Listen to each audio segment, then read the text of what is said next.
Y entonces, dice por aquí, la Constitución expresamente, la reforma constitucional de las normas generales, y ese capítulo es sobre la reforma constitucional. La reforma de la Constitución podrá hacerse en la forma que indica la misma Constitución de la República y no podrá jamás ser suspendida ni anulada por ningún poder o autoridad, ni tampoco por aclamaciones populares. Señores, ese plebiscito no es necesario para una modificación a la Constitución, que es lo que yo quiero también dejar por sentado en este tema del día de hoy. El artículo 269 dice, la iniciativa de la reforma constitucional.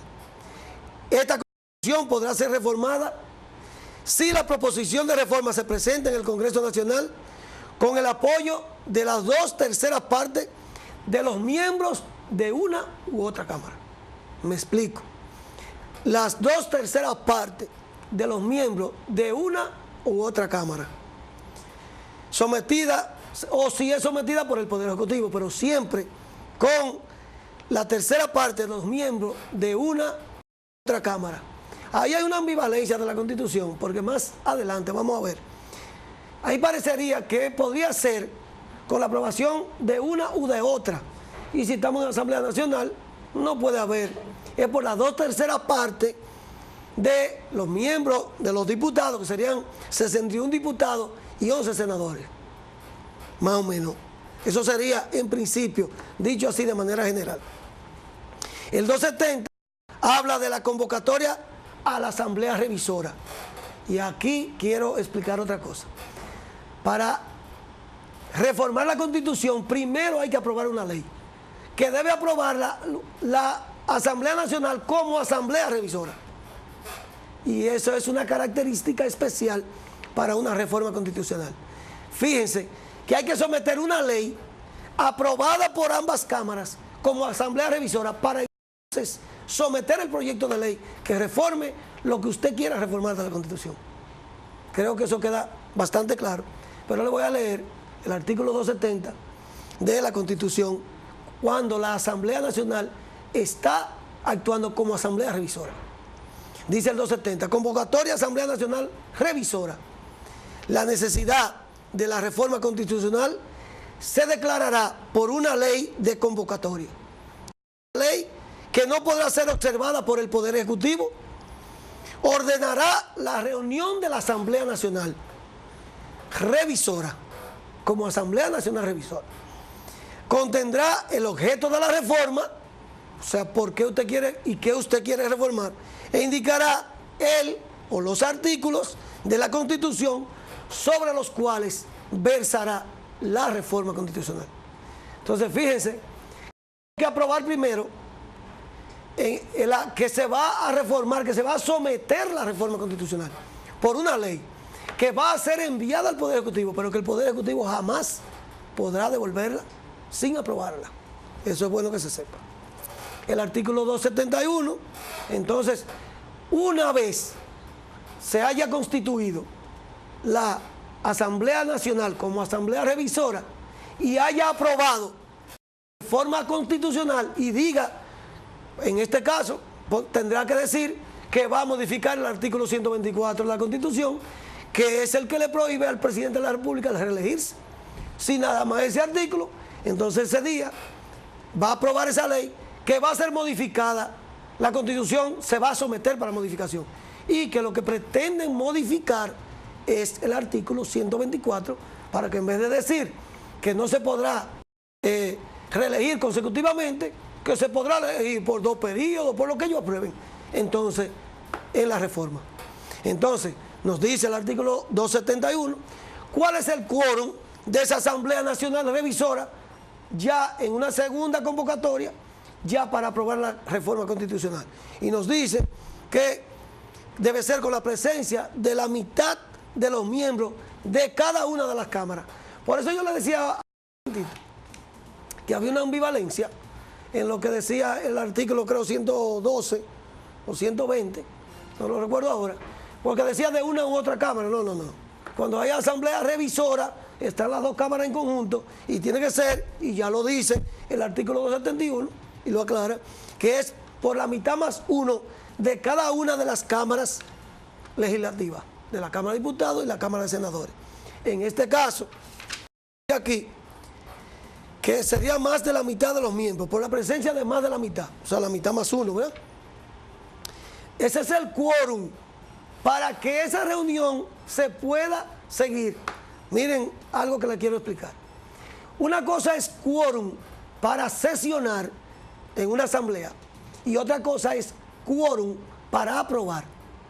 Y el artículo 270 nos lo dice dice que para que haya quórum y se pueda dar esa asamblea ese día, tiene que ser la mitad más uno de cada una de las cámaras. O sea, tienen que haber 22 senadores presentes y 122 diputados presentes.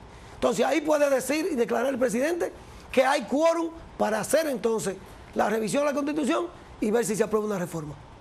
Ahora bien, hay otro quórum que es el de aprobar.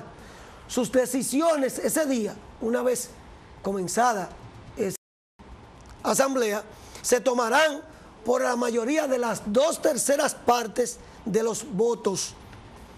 Dice por la mayoría de las 2/3 partes de los votos. Yo me imagino que será por los votos presentes, porque aquí es un poquito ambivalente. Yo me imagino que por los votos presentes de los que estén presentes en ese día. Ya se aprobó el quórum, están presentes esos senadores, entonces por la mayoría de las 2/3 partes de los votos. Entonces, dice ahí la Constitución después, cómo no podría aprobarse y otras cosas que no tienen interés particular para este caso particular que nos ocupa. Señores, lo que quiero dejar por sentado aquí es que la Constitución se puede reformar. Ahora bien, dicen los del PLD, una facción de los del PLD, que me imagino que son la gente del presidente, del expresidente Leonel Fernández, que no se podría hacer, que tendría que ser por un plebiscito. No. Lo único que habría es que si no hay quórum, como dicen ellos ahora mismo, no habría el quórum suficiente para que el presidente Danilo Medina pueda pasar una reforma constitucional. Eso se compra con un maletín, nomás tienen que llevar un maletín lleno de dinero y las personas escrupulosas que hay, que no son todos, no se sientan aludidos los que son serios, que dentro de esa playa de hombres que hay, tiene que haber serios. Pero sabemos, por todos los antecedentes que tenemos, lo que hizo Hipólito, por ejemplo, aquella vez, que quiso hacer una reforma y llevó un maletín lleno de dinero. Eso se hace de dos formas. O se lleva un maletín lleno de dinero y se le ofrece a la persona para que vote. O segundo, se le ofrecen cosas para cuando yo sea presidente, o cosas, si yo soy presidente ahora mismo, le puedo ofrecer porque el Estado es mío. Aquí los presidentes de la República son los dueños del país. Entonces, este señor, que ha sido un irresponsable, el presidente Danilo Medina, porque nunca se ha abocado a decir si se va a reelegir o no, pero yo creo que hay una presunción que nosotros los abogados, que hemos estudiado lógica jurídica, los psicólogos podrán saber mucho de eso, y la gente común, aquí la gente común sabe más que los abogados y que los psicólogos, pueden deducir que si usted no dice que no, es que usted puede dejar abierta la posibilidad de que usted puede ir. Yo creo que lo que el presidente Danilo Medina ha estado haciendo es esperando a ver qué es lo que se da y qué es lo que se mueve, y hay una parte de ese anillo del presidente que quiere que el presidente siga montado en el palo, como dije anteriormente. Entonces lo único que tendría que hacer el presidente ahora, o esa facción que tiene muchísimo dinero, es comprar a los diputados que digan que no, y si no lo pueden comprar, también lo compran con dádivas, o diciéndole que le van a dar cargos, o que le van a nombrar en cualquier sitio, o un familiar, o un hijo, y podría pasar. Entonces, lo que quiero dejar sentado era eso, cuál es la forma de reformar esa Constitución de la República para que se quede el presidente Danilo Medina. Ya se han creado, como dije anteriormente, las condiciones, que Danilo tiene un 85%, que tiene un 90%, hasta un 100% le pueden poner, porque eso se puede lograr haciendo lo que hay que hacer. Lo que sí, yo entiendo que sería una barbaridad que, por un lado, yo le veo dos vertientes a ese hecho que podría ocurrir. Y cualquiera de los dos es muy malo. Pero los dominicanos, y no los dominicanos, yo diría que el hombre tiene raciocinio y a veces se va por la parte más mala. Y yo me pregunto a veces, ¿qué sería peor? ¿Reformar la Constitución, que es algo que no debe ser nunca jamás, porque es una falta de institucionalidad y de que los países se institucionalicen y no vayan a reformar para hacerse un traje a la medida la Constitución. ¿Qué sería peor?